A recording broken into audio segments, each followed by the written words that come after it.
So one of the main culprits for a lot of shoulder pain is that the anterior serratus is not firing when it needs to fire. Now let's just remember, guys, that anterior serratus is that muscle along the rib cage and actually hugs the back of your ribs, and it also stabilizes your scapula. So this is a very simple exercise, no equipment needed.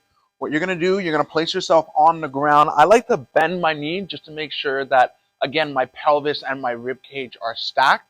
I'm actually going to try to kind of flex my rib cage a little bit. So it's almost like I'm trying to contract my abs, but that's going to make sure is that they're aligned. With my hands, so let me scoot down a little bit. With my hands, what I'm going to do now is I'm going to reach to the sky.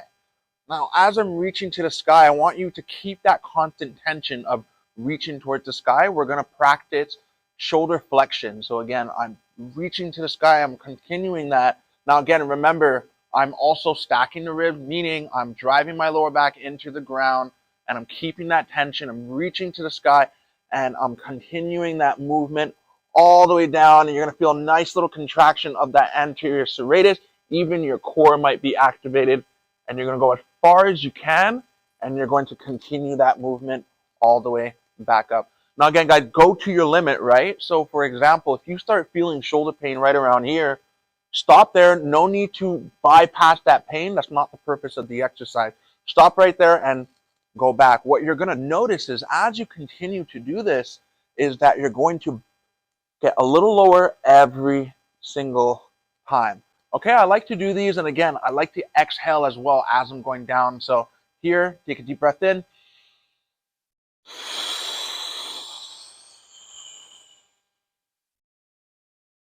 And reach back up.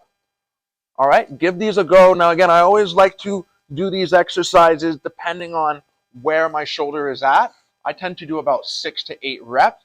Now, again, you don't want to be utilizing any other muscles. And the main thing is making sure that you're keeping that rib cage down, lower back on the ground, and reaching your hand to the sky at all times as you're going into that shoulder flexion.